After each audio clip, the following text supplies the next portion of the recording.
The Victrix? Victrix.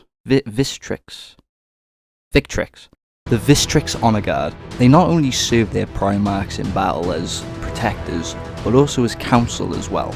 And oh boy, don't they slap on their tabletop.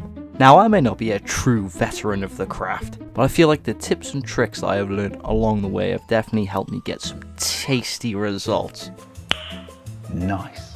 The Victrix Guard are outfitted with tabards and capes, so I decided to do this partially sub-assembled, just so I could get to all the nooks and crannies of the Marine. I'm going to begin with the legs and the torso, and while gluing it together I'm going to keep an eye out for any mould lines that have been left from me cutting it from the sprue. And when you're putting your models together, try not to over goop them. When you press the parts together, it's going to spill out the sides, and it's not going to look too good when it dries. But if you do, just grab a bit of tissue and try and mop it up as best you can. As well as the bottom half of the model, I'm also going to tackle the cape as well. As soon as these two parts are done, the rest is pretty straightforward from here. So, I have my pieces selected. Now it's time to prime it. I'll be using Corax White as my base colour. That way when I put on Macragge it'll come out a lot brighter. But if you want a darker tone of Macragge, then just add some Abaddon Black instead of the Corax White as a base colour. Now, I know most people use primer cans to prime the models, but hear me out. I find if you use a brush to prime, you save a lot of details from being filled in with the spray, and you also get a smoother result when using a brush to prime. Just make sure that when you're applying the paint that you spread it out evenly across the model, that way it won't build up in any of the recesses. Now we have our two started pieces primed white, I am going to paint the inside of the cape Wraithbone. Depending on how thin you apply this paint, I usually find you have to put a fair few coats on before there's a solid colour. And when I say a few coats, I mean a lot! But when you're done, it should look something like this. So, with this completely stable pot of non-oil, I've fallen! I am now going to completely drown the cape in it. And while that dries off, I'm going to go ahead and prime the body now with Macragge Blue. And the same rule applies for most of the pieces as well. When you're applying the paint, just make sure to spread it evenly throughout the model. Any excess in the recesses you spot, just brush out and use that to get any bits you possibly missed.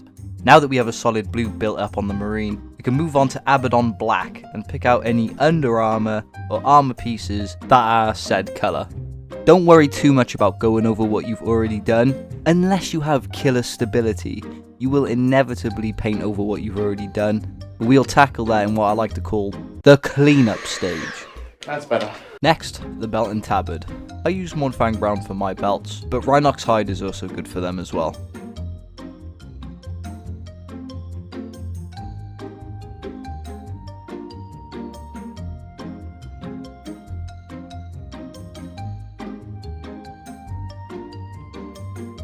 And after around 2 or 3 coats, I'm going to move back onto Corax White, pick out any details or symbols that are such colour.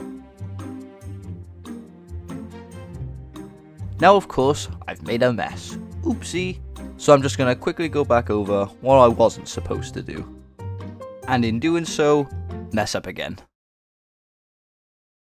Now on to Retributor armor. The kind people at Games Workshop recommend you use Balthazar Gold. This still exists? Not anymore. I'm taking matters into my own hands. But I prefer this shade of gold. I personally think it fits a lot more closely with how they are shown in games and media, but of course, you are welcome to follow GW's guide if you want to. For this stage of painting, it might be worth taking the extra time just to go around some of these pieces with a little more care. That way, in the cleanup stage, you'll be spending less time going over what you've already done. My process for doing this type of armor trim was to determine which side of the brush was slightly curved and raised, and use the opposite side to glide along the raised edges of the armor. This is the same process I like to use for edge highlighting as well. Before we continue, I've got to give a shout out to the big man down at the Forge. Oh, he said he's going to squish me. Not only do they have some of the best prices on Warhammer that I've seen, they also offer training games to any local newcomers looking to either get into the hobby or improve their skills in the game. From hosting competitions and raffles on their socials and in shop, I don't see a reason why you wouldn't want to check the store out. Give them a like on their pages. Now, let's get back to it. The final step before moving on to cleanup and shading, I'm going to use lead belcher to go over any studs, chains or bits of the armor.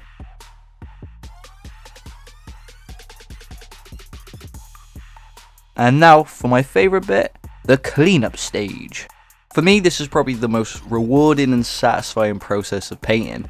Fixing the mistakes that you've made and all the spillages and seeing that outcome at the end is just...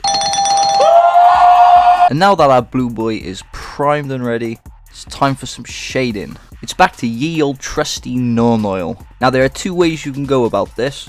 You can either completely drown the model in the stuff, or you can be like me and painstakingly go over every crevice of the model, ensuring a nice clean finish. Depending on how steady you are with this process, you may find you'll have to go over certain areas of the model again. Sometimes the shade might not settle on certain areas that you may like, but it's not too much of a big deal as it'll only be minor corrections you'll need to do. For the belt and tabard, I'm going to be completely covering it in the shader. This will help bring out the highlights later on in painting.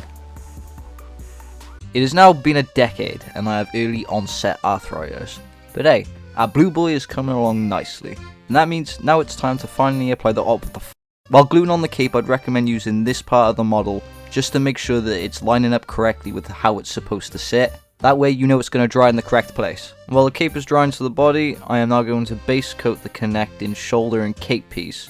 2 or 3 coats should do it, but by the time that's done, the cape should be ready for its back base coat. Again, you should only need about 2 or 3 coats on this. It's only to make the Mephiston red pop when we apply that. It's up to you how careful you want to be on this part of painting. I'm using a fairly large brush just to cover most of the places in a short amount of time, but when it comes to getting closer to the actual marine pieces, I'd recommend switching to a smaller brush.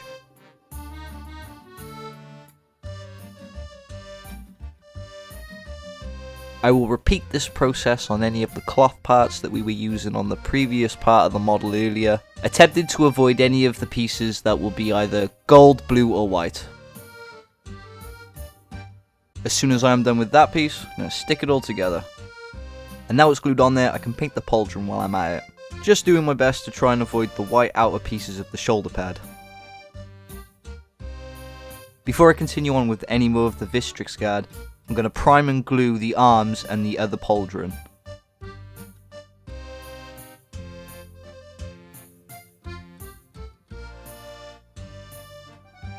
And while I've got a mix of Corax on the go, may as well touch up some of the white pieces on the Victrix model. And by the time I'm finished up with that, our arms are now ready for Mykola!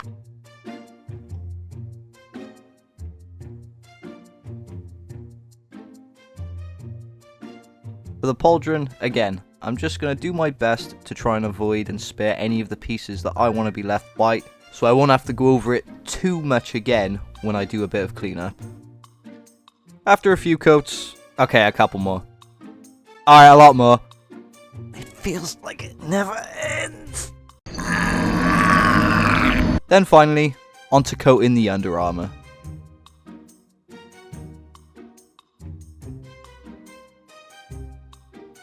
Now it is time to arm the man, and make him a little less armless. I'll show myself out. Now the arms are fixed in place, it's time to base his weapons. If you plan on the axe having the plasma lightning effect, I'd recommend you keep the blade white, and just paint everything else black. Just gonna get this little bit by here. Now, onto the helmet of the Marine. I'm just gonna repeat the basing process I did with every other part of the Honour Guard. And then, we're just gonna slap that boy on there, making sure that it's aligned to where the gun is pointed. And back onto the cape, I'm going to add more Mephiston red until I get that solid colour I'm looking for.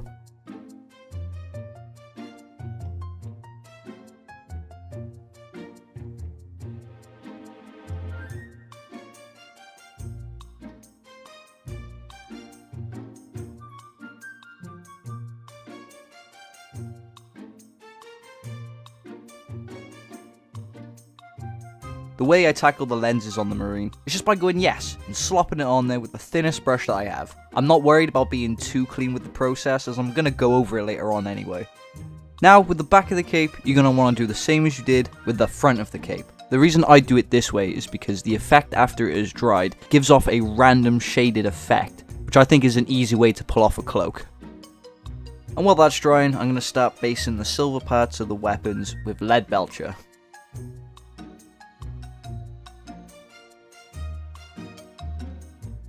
When the cape is dried, it should look something like this. Now we can go ahead and stick on the blue primed power pack. So here's the thing. Between this half of recording and that half of recording, some time had passed since I had last painted this model. And for some reason when I got back to it, I recorded it vertically, not horizontally like I should have. So some of the rest of this video will be in portrait, not landscape, but it will go back to normal at some point. Apologies. Continuing on with the helmet, I'm going to paint 2 or 3 coats of Retributor armor on the faceplate, being careful just around the lenses not to hit that red with the gold. Pretty much doing the same on the gun.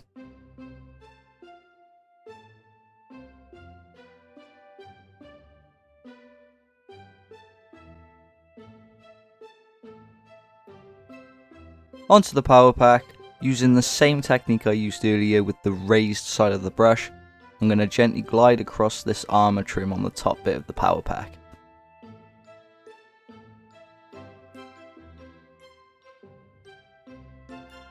I will repeat this process 2 or 3 times until I am happy with the result.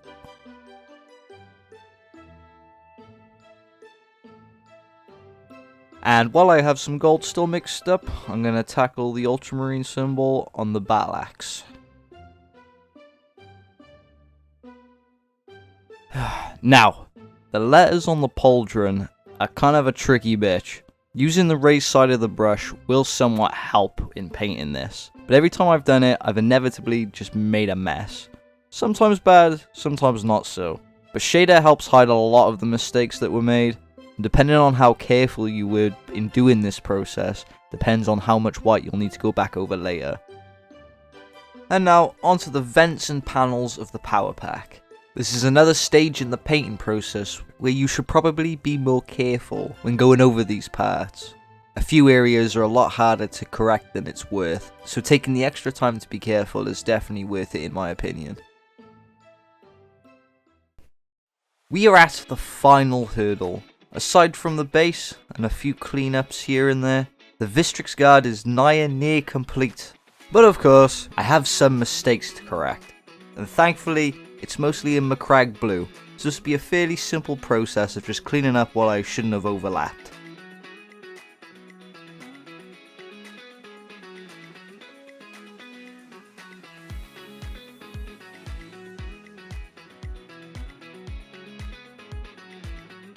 The same with the side of the cape. There's bound to be some errors here and there, so before I go back over it with Wraithbone, I'm going to go over with a layer of white.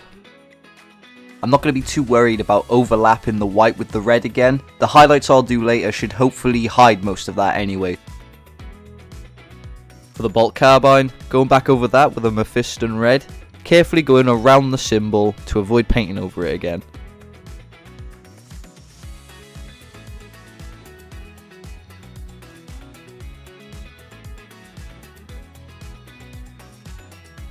For this wire piece on the axe, I'm just going to paint it in Abaddon black.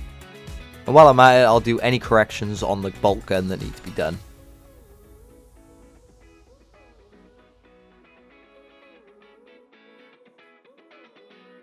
Returning to the cape from earlier, I'm simply going to go over the white with Wraithbone, ensuring that I don't go back over the red again and not have to repeat this process all over. Again, this is going to take a fair few coats, but everything else will be dry and ready for the next steps once we're done. And obviously, I did mess up, so I'm just going to quickly go back over with Mephiston red just to clear up any mistakes I did make. And now finally, after shading the final pieces on the Victrix Guard, we can move on to the creme de la resistance of painting, highlighting. First bits we're going to highlight are all the reds.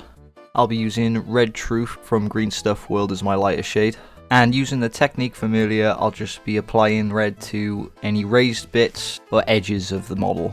The best way to determine what parts of the cape need highlighting, honestly, just use the light source to see which bits are more lighted than the others, and apply accordingly. Typically for shading, you would apply 3 different shades of the same colour, going from darkest to lightest, but I'm going to do 1. because I'm lazy as For the handle of the axe, I'm just going to use a simple dry brush method. It's a lot simpler than precisely going through it and adding the edge in. Now, I did do a few goofies, so there will be some corrections to do here and there before we move on.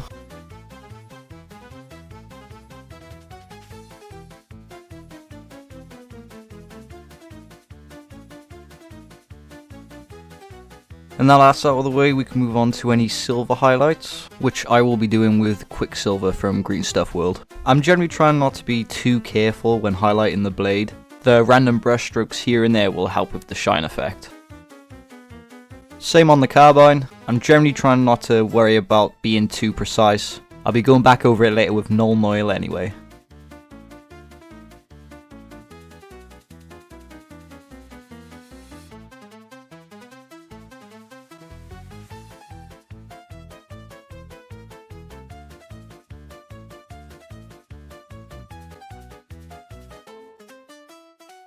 Hello, and finally welcome back to the correct format. Now we can actually see correctly and know what's going on. We're going to move on to the most tedious part of this painting process, the blue trim highlights. For the first layer, I'll be using Kalador Sky. The reason I say this bit in particular is a tedious process is because the first layer of highlighting involves covering every edge imaginable. From the tips of his toes to the point on his beak, every nook and cranny must be edged. But thankfully, this bit doesn't have to be perfect. By the time you're done, and you've managed to cover most of the edges that you can see, you should somewhat have a result like this. If you are unhappy with how some of the lines did turn out, you can easily just go back over with Macragge and slowly thin out any of the lines that may be thicker than you would have wanted. Onto black highlighting, I'll be using Slate Grey from Green Stuff World, and I'm just going to go over anything I painted Abaddon black and just try and slightly touch out those edges.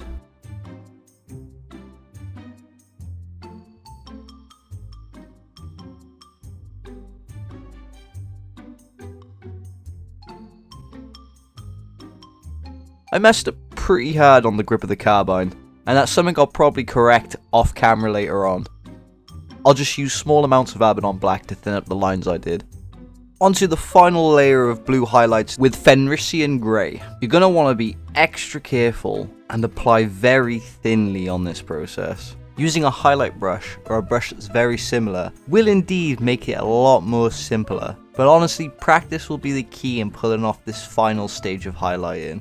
Learning how the brush will apply the paint and also knowing how much paint to apply at the same time will make your future endeavours a lot more fruitful. The same fix can be applied to this layer of highlighting as well. If you're finding certain bits are too thick than you want them to be or should be, go back over with Macragge Blue. Onto the belt and tabard, using Leather Brown from Green Stuff World. I'm just going to very lightly go over the edges of the tabard and belt. It's mostly hidden away in parts like that you can get away with not highlighting as they won't be really seen. The final part of highlighting that we'll be doing is all the gold on this blue bitch. And for that I'll be using Liberator Gold. I'll be treating this the same way I treated the silver highlights. I'm not going to be too worried about perfect lines. The messy effect sort of helps with metallics anyway. And at the end I'll be going back over with a bit of Nuln Oil just in case I got into any of the recesses. And that's pretty much it. If you want and you have one available to you, you can highlight the white sections of this model. I use Nuclear White from Green Stuff World, but of course you can use anything that's brighter than Corax White to do it. Now to add your choice of varnish. Make sure to cover every part of this model. You don't want to accidentally chip him in battle or have the paint wear off over time. I say you could add up to 2 coats if need be, but I think as long as you apply a good amount the first time and make sure to spread evenly, that should be all what you need. And that's it. After probably a full day's worth of painting and my lifespan shortened about 4 years, I have 1 model of Victrix Guard and 16 more to do. Bye.